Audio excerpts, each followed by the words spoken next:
कहानी की शुरुआत में नॉर्वे का बर्फीला जंगल दिखाया जाता है जहां पर एक लड़की भाग रही है और उसके पीछे बहुत सारे ज़ॉम्बीज हैं जो उस लड़की को मारना चाहते हैं। हालांकि वो लड़की भागने की कोशिश करती है पर ज़ॉम्बीज उसे पकड़कर मार देते हैं। इन ज़ॉम्बीज ने वर्ल्ड वॉर 2 के वक्त की हिटलर की नाजी सेना की वर्दी पहनी होती है।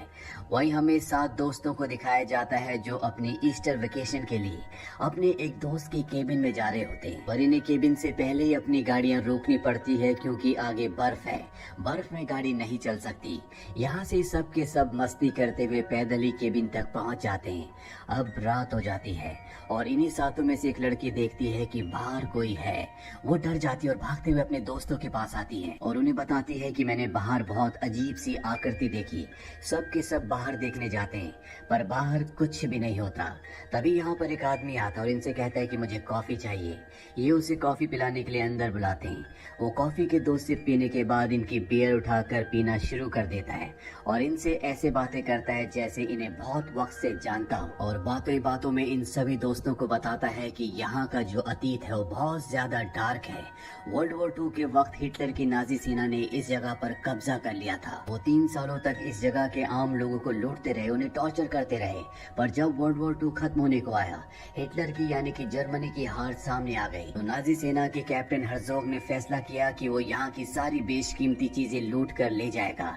और जब वो ऐसा कर रहा था तो यहाँ के आम लोगों ने नाजी सेना को पकड़ लिया, बहुत सारे सोल्जर्स को मार दिया। पर कुछ सोल्जर्स जिसमें हर्जोग यानी कि कैप्टन भी था, वो पहाड़ की तरफ भाग गए और इसके बाद उनका कुछ पता नहीं चला। यहाँ के आम लोग कहते हैं कि यहाँ पर बहुत सारी शैतानी ताकतें हैं जो कभी भी जाग जाती हैं। अब इस अजनबी की बातों में इन्हीं 7 दोस्तों में से एक दोस्त हंसना शुरू कर देता है। इस पर इस अजनबी को गुस्सा आता है और उसका गला पकड़ लेता है और कहता है कि जब तुम्हें कोई ऐसी चीज मारेगी जिसे तुमने पहले कभी नहीं देखा, तब तुम्हें मेरी बात पर यकीन होगा। वो इन्हें वार्निंग देकर यहाँ से निकल जाता है और पास ही में अपना टेंट लगा लेता है। रात को जब वो कुछ खा रहा होता है तभी उसे बाहर से कुछ अजीब सी आवाजें आती हैं जिसके बारे में उसे कुछ पता नहीं होता। वो बाहर जाता है तो देखता है कि उसके सामने एक ज़ॉम्बी है। इससे पहले कि वो अपनी जान बचाकर यहाँ से भागता, वो ज़ॉम्बी उसे मार देता है। वहीं केबिन में दिखाया जाता है कि जिस लड़की का केबिन है जिसका नाम सारा है, वो अभी तक यहाँ नहीं पहुंची। दरअसल वो दूसरे रास्ते से यहाँ पहुंचने वाली थी। इसीलिए अगली सुबह उसका दोस्त फैसला करता है कि वो स्नो बाइक से उसे ढूंढने के लिए जाएगा और वो अपने दोस्तों से कहता है कि अगर मैं वक्त पर ना पहुंचा तो तुम गाड़ियों तक जाना और यहाँ से निकल जाना। इसके बाद वो सारा को ढूंढने के लिए निकल जाता है और उसी अजनबी के टेंट तक पहुंच जाता है। जब वो टेंट के अंदर जाता है तो देखता है कि वो मरा हुआ है। साथ ही वहाँ उसे बर्फ पर बहुत सारे पैरों के निशान दिखते हैं। वो उन पैरों के निशानों का पीछा करना शुरू कर देता है लेकिन तभी वो एक गड्ढे में गिर जाता है। दरअसल यहाँ अंदर बहुत सारी सुरंगें होती हैं। वो धीरे धीरे अंदर जाता है और देखता है कि वहाँ पर बहुत सारे हेलमेट हैं और यहाँ पर उसकी दोस्त सारा की डेड बॉडी भी होती है जिसे किसी ने मार दिया है। इसे कुछ भी समझ नहीं आता कि यहाँ पर क्या हुआ। वहीं दूसरी तरफ केबिन में दिखाया जाता है जहाँ उन्हें लकड़ी का एक बॉक्स मिलता है और जब ये उस बॉक्स को खोलते हैं तो उसके अंदर बहुत बेशकीमती चीजें होती हैं। उसके अंदर सोना होता है जिसे पाकर सब के सब खुश हो जाते हैं। हालांकि इन्हें ये भी लगता है कि सेकेंड वर्ल्ड वॉर के वक्त नाजी सेना जो यहाँ से बेशकीमती चीजें ले जा रही थी, ये भी उन्हीं में से एक है। पर सब इस बात पर विश्वास नहीं करते। तभी इनमें से एक बाहर बने हुए दूसरे केबिन में चला जाता है। उसके पीछे उसकी गर्लफ्रेंड भी चली जाती है जहाँ पर वो एक दूसरे से बहुत क्लोज होते हैं। लड़का तो वापस आ जाता है लेकिन जब लड़की वापस आ रही होती है तो उसे एहसास होता है कि उसके आसपास कुछ है। वो वहाँ पर छुप जाती है पर तभी एक ज़ॉम्बी उस पर अटैक करके उसे बुरी तरह से घायल कर देता है। वो उसी घायल अवस्था में अपने केबिन की तरफ चिल्लाते हुए बढ़ती है लेकिन उसके दोस्त उसकी आवाज नहीं सुनते क्योंकि उन्होंने म्यूजिक बहुत लाउड किया होता है। वो सब अंदर एंजॉय कर रहे होते हैं पर तभी एक लड़की को एहसास होता है कि उनकी दोस्त चिल्ला रही है और इससे पहले कि वो बाहर आती, वहाँ पर ज़ॉम्बी उस लड़की को अपने साथ खींच कर ले जाता है। इसीलिए दरवाजा खोलने के बाद भी उसे वहाँ पर कोई नहीं दिखता। वो अपने सभी दोस्तों को बुलाती है, सब बाहर देखते हैं पर बाहर कोई भी नहीं होता। लेकिन इन्हें एक बैंड मिलता है जो सारा का है, जो इनकी दोस्त है, जिसका एक केबिन है जो यहाँ पहुँचने वाली थी पर असल में वो भी मारी जा चुकी है। अब इन सबको शक होता है कि इस केबिन में, इस जगह में कोई ना कोई प्रॉब्लम है। यहाँ पर कुछ ना कुछ हो रहा है जिसके बारे में इन्हें नहीं पता। अब इन्हीं में से एक लड़की खिड़की से बाहर देखती है और तभी एक ज़ॉम्बी उसके बाल पकड़ लेता है।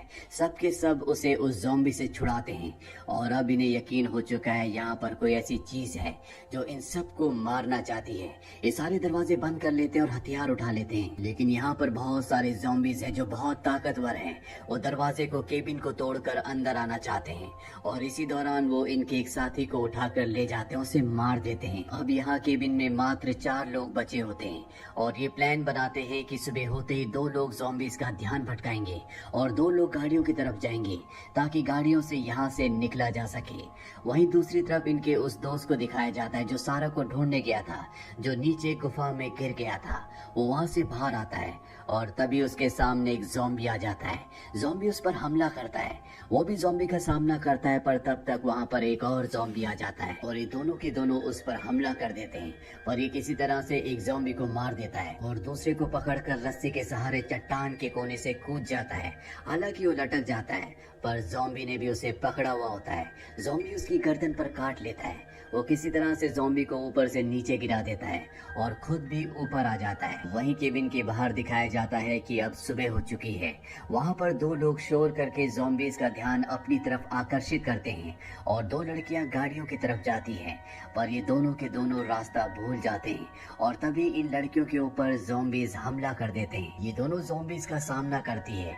एक लड़की यहाँ से भाग जाती है पर दूसरी लड़की को ज़ॉम्बीज पकड़ लेते हैं और इससे पहले कि ज़ॉम्बी उसे मारते वो उस नाजी सोल्जर ज़ॉम्बी का ग्रेनाइड खींचकर उसे ब्लास्ट कर देती है, जिससे उसकी उस ज़ॉम्बी के साथ ही मृत्यु हो जाती है। यहाँ पर अब इन ज़ॉम्बीज के कैप्टन को दिखाया जाता है जिसका नाम हर्ज़ॉग है। वो अपने ज़ॉम्बी साथियों की मौत से बहुत ज्यादा गुस्से में आ जाता है। वहीं दूसरी लड़की को दिखाया जाता है जो बचकर भाग रही होती है, जिसका नाम हना है। उसके पीछे एक ज़ॉम्बी होता है और वो भागते भागते एक चट्टान के कोने में पहुंच जाती है। उसे कुछ समझ नहीं आता कि उसे क्या करना चाहिए, इसीलिए वो बर्फ में कूदना शुरू कर देती है और जैसी ज़ॉम्बी उसके पास आता है बर्फ टूट जाती है। बर्फ टूटने की वजह से वो ज़ॉम्बी के साथ उस चट्टान के कोने से नीचे गिर जाती है। वो बेहोश हो जाती है और जब उसे होश आता है तो वो देखती है कि वो बर्फ के नीचे दबी हुई है और उसके पास वो ज़ॉम्बी भी है जो उसे मारना चाहता है। वो भी बर्फ के नीचे दबा हुआ है। वो निकलने की कोशिश कर रहा है पर इससे पहले कि वो ज़ॉम्बी वहां से निकलता वो उठकर उसे खत्म कर देती है। वहीं इनके उस साथी को दिखाया जाता है जिसकी गर्दन पर ज़ॉम्बी ने काट लिया था। वो अपनी स्नो बाइक पर अपनी गन लगाता है और ज़ॉम्बीज का शिकार करने के लिए केबिन की तरफ निकल पड़ता है। वही केबिन में दिखाया जाता है जहाँ पर इनके 2 साथी ज़ॉम्बीज से फाइट कर रहे होते हैं। वो एक बॉम्ब बनाते हैं और जब उस बॉम्ब को बाहर फेंक रहे होते हैं तो गलती से अंदर ही गिर जाता है, जिससे केबिन में आग लग जाती है। इन दोनों को केबिन से निकलना पड़ता है और पास के शेड में जाना पड़ता है जहाँ पर बहुत सारे हथियार होते हैं। ये दोनों फैसला करते हैं कि इन हथियारों से अब ये ज़ॉम्बीज का सामना करेंगे और अब यहाँ पर ज़ॉम्बीज की पूरी फौज आ जाती है। ये दोनों उन हथियारों से ज़ॉम्बीज का मुकाबला करते हैं पर ज़ॉम्बीज का आना खत्म ही नहीं हो रहा होता।